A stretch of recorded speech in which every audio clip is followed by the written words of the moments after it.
अब ये बात हमारी समझ में आई सत्संग के द्वारा कि हमारे जीवन के जो दो उद्देश्य बन रहे थे कि एक तो क्या करें, परिवार का पोषण करें या हरि भजन करें। तो दो भाव जो बने थे उनको तो मिटा दो, दो है ही नहीं। घर गृहस्थी में जो है बिल्कुल उसे बंधनकारक मत समझो। प्रभु का सब कुछ मानकर नाम सुमिरन करते हुए जो सेवा करो, अरे बड़ा आनंद आता है। आपको लगता है कि बैठकर भजन होता है, बिल्कुल ये मन की चाल है, नहीं होता। मन को भजन में नहीं लगाओगे तो चाहे पड़े रहो चाहे बैठे रहो, भजन नहीं होने वाला। और अगर भजन में लगाओगे तो फावड़ा चलाते हुए भजन होगा। जब नाम का अभ्यास करना था तो नई अवस्था थी, तो गुरुजन हर समय सेवा में लगाए रहते थे। बड़ी बड़ी पत्थर की शिलियां आश्रम में थी, उठा उठा कर उनको जमा कर खोद के बराबर करना, तुलसी का बगीचा लगाना, गेंदे का बगीचा लगाना, और वृक्षों को हैंड पैप से भर भर के पानी 100 बाल्टी खूब सींचना खूब, और उसमें भी नाम स्मरण करना। और जो पूर्व सदगुरुदेव भगवान थे बड़े ही बाहरी कठोर नियम वाले, और उस समय नाम का अभ्यास उसी समय करवाया गुरुदेव भगवान ने। ऐसे नाम पूरे में सोने लगाना, गुरुदेव भगवान की कृपा से समझ में आया। तो हमें लगता है कि कोई भी काम करते हुए भजन हो सकता है, कोई भी। अरे जब युद्ध हो सकता है तो और क्या बात है।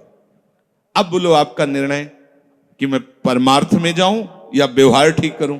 हम कह रहे हैं वो व्यवहार ही परमार्थ बना लो ना, भागने की जरूरत कहाँ है। और जब आपकी अरुचि बढ़ेगी, वैराग्य बढ़ेगा, तो तुम्हें कोई रोक नहीं पाएगा। वो तो स्थिति आएगी, और अगर इस स्थिति के लिए बिना तुम भागोगे तो यहां के वही प्रपंच करोगे, यहां भी वही प्रपंच करोगे, भजन नहीं होगा। तो पहले तो साधक को इस बात को लेकर संदेह होता है कि संसार का व्यवहार करना कर्तव्य है या भजन करके भगवत प्राप्ति करना कर्तव्य। अब उसका सत्संग के द्वारा निर्णय होता है, चाहे शास्त्र का चाहे संतों का, कि नहीं नहीं मुझे तो इस जन्म में भगवत प्राप्ति करनी है। संसार के इन सब कार्यों को तो बहुत जन्मों में किया है, अब इस जन्म में भगवत प्राप्ति करनी है। ऐसा निर्णय सत्संग से होता है। जब ऐसा निर्णय हुआ तो भोग उसे कड़वे लगने लगे। ये शरीर का विलास, इंद्रियों का विलास उसको एक दुखद लगने है, कैसे कैसे छोड़ूं, कैसे हटूं।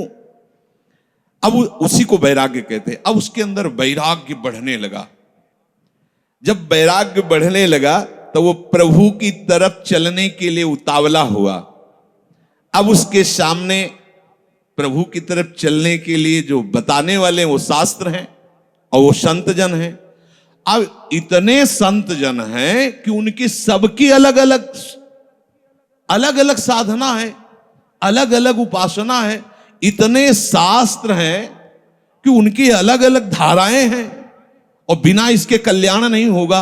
हर सब कोई कहता है हमारा मार्ग ठीक है, सब सिद्धांत कहते हैं इससे भगवत प्राप्ति, इससे भगवत प्राप्ति, इससे ऐसा, इससे। वो साधक फंस जाता है कि चलूं तो किस में चलूं। उसके सामने साध्य और साधन विषयक तरह तरह के भेद साधकों के द्वारा, संतों के द्वारा, भक्तों के द्वारा डाले जाते हैं सामने। फिर शास्त्र को पढ़ता तो बहुत सी बातें शास्त्र में निकलती हैं, और वो बेचारा परेशान हो जाता है कि अब मैं क्या करूं।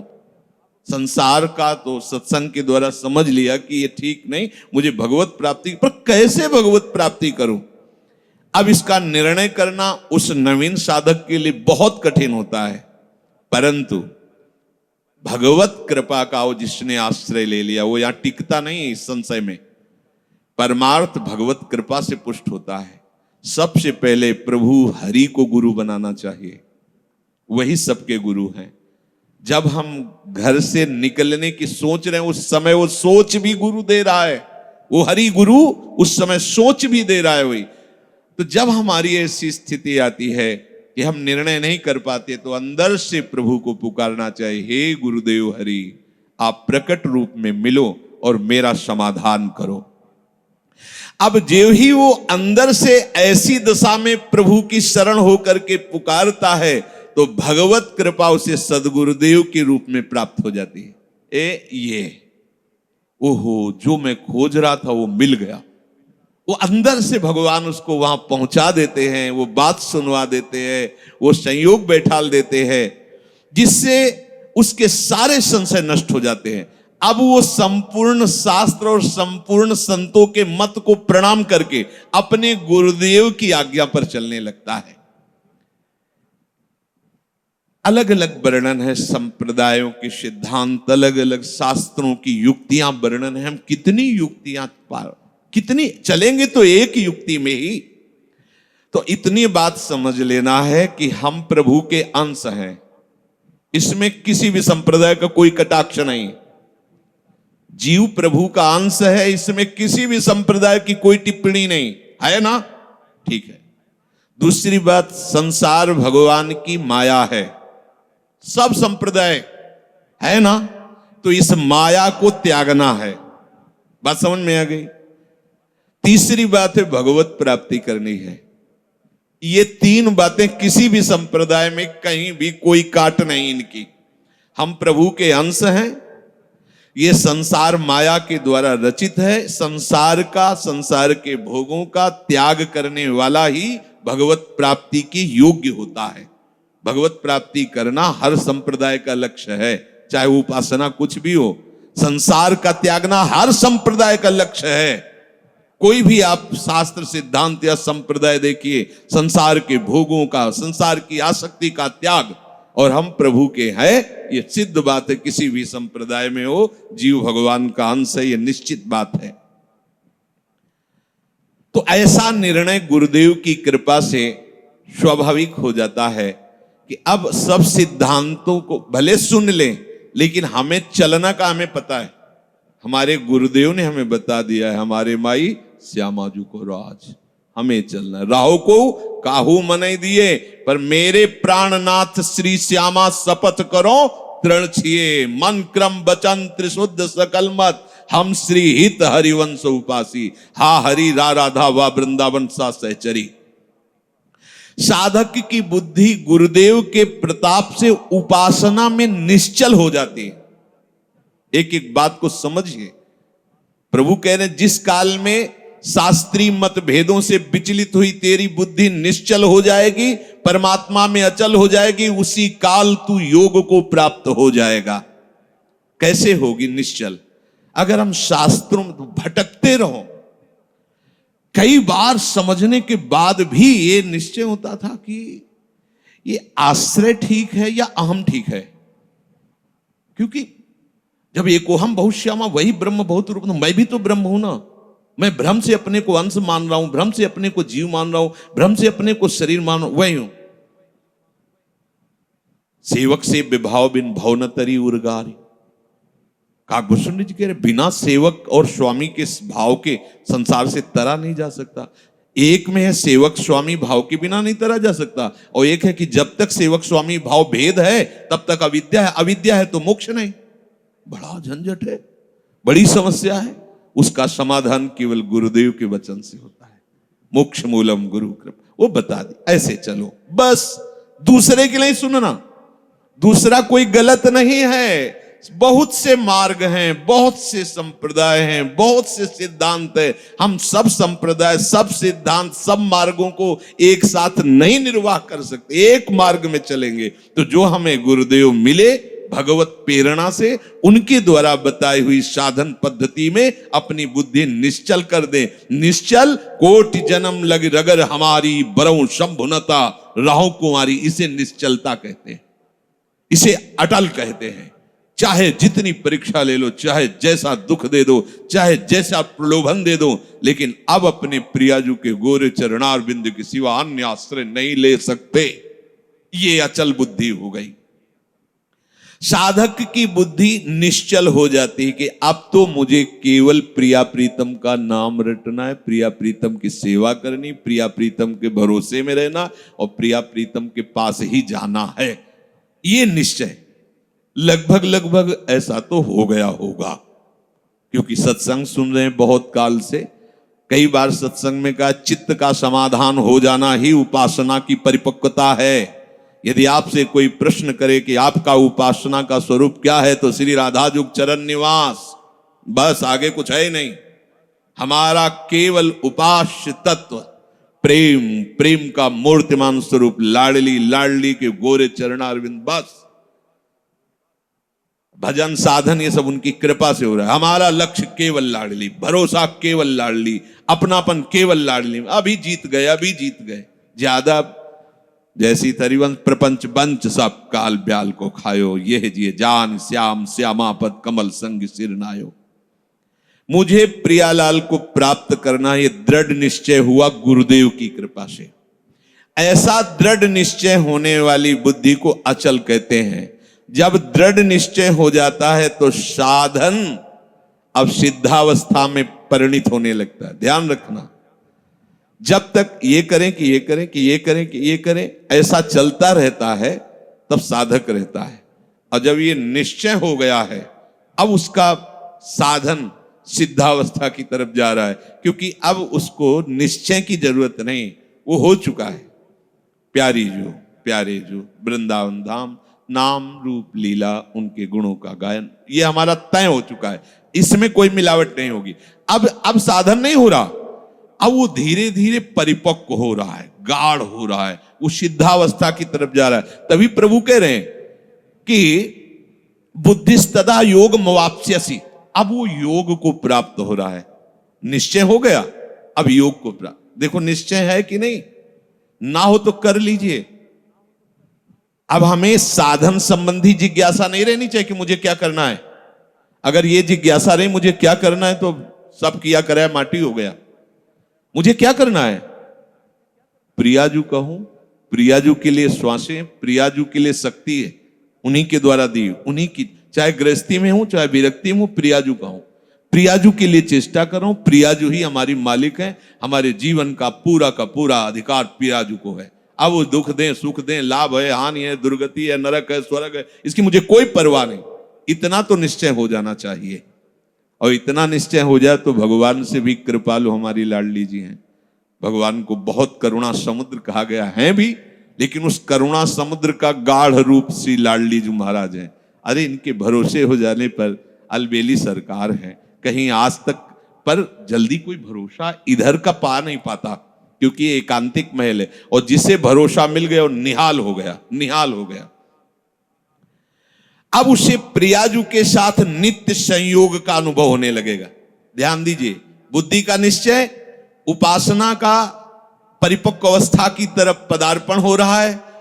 अब उसे प्रतिपल लग रहा है कि प्रियाजू हमारे साथ है। लग नहीं रहा है, छिन छिन बिहरत संग, सेवक जी कह रहे हैं, छिन छिन बिहरत संग, छिन छिन निरखत प्रेम भरी, और छिन जस कहत अभंग, ये जो कृपा हरिवंश की। निश्चय में जितनी कमी होती भगवत प्राप्ति में उतनी ही देरी होती है।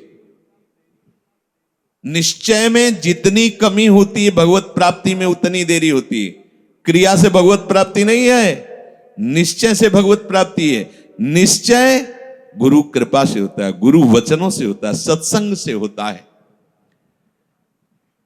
जब बुद्धि अपने आराध्य देव में निश्चल हो जाती है तो उसे नित्य योग का अनुभव होने लगता है। संसार से संबंध विच्छेद करने के लिए बुद्धि को निश्चल होना ही चाहिए। अगर निश्चल, तभी हम कई बार कहते हैं माता पिता का भरोसा रखेंगे तो आप हमारे आराध्य देव और गुरुदेव के वचनों पर चल ही नहीं सकते। भोगेश्वर प्रसक्ता नाम तया प्रहत चेतसाम व्यवसायत्मिका बुद्धि समाधो न विधीयते, नाटक हो जाएगा। अगर ऐसा होता तो रघुनाथ दास गोस्वामी जी जगन्नाथ जी में अखंड भंडारा शुरू कर देते। हलवाई भेजे थे, रुपए भेजे थे, दोनों पिता जो भाई थे बड़े अरबपति खरबपति उस समय थे, मजूमदार पदवी उनको प्राप्त थी, पूरा राजा महाराजाओं जैसा नहीं। जगन्नाथ जी के सिंहपौर पर खड़े होकर भीख मांगकर खाते और वो सब त्याग दिया।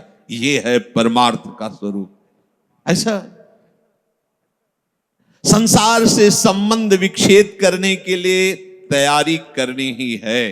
ये शरीर और शरीर के संबंधी भोग और शरीर संबंधी रिश्ते नातेदार, यही संसार है।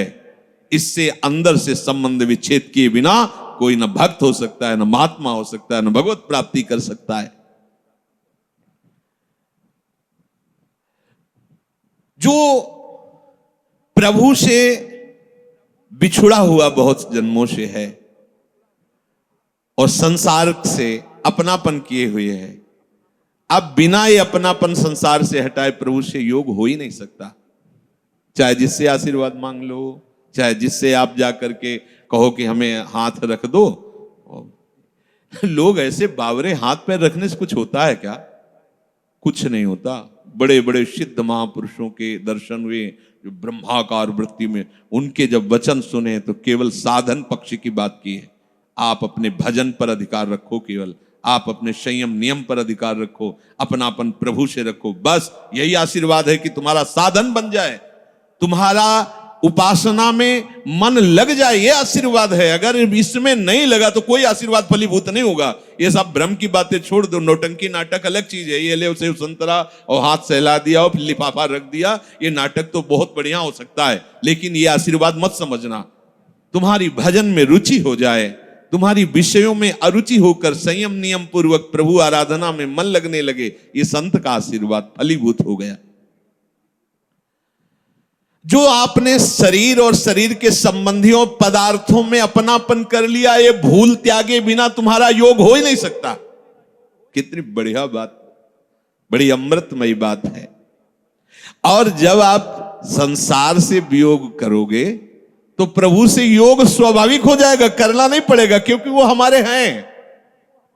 संसार से योग करना पड़ता है, योग होता भी नहीं है। कहां अपने हाथ में कुछ लग रहा है क्या? प्रतिपल आयु नष्ट होती चली जा रही, प्रतिपल जो वस्तु पदार्थ सब दूर होता चला जा रहा है, आप उसे पकड़े हुए केवल हो। और इनको छोड़िए तो प्रभु से योग करना नहीं पड़ेगा, हमारा योग है वही जागृत हो जाएगा, स्वाभाविक जागृत हो जाएगा, हमारी बुद्धि प्रभु में निश्चल हो जाएगी।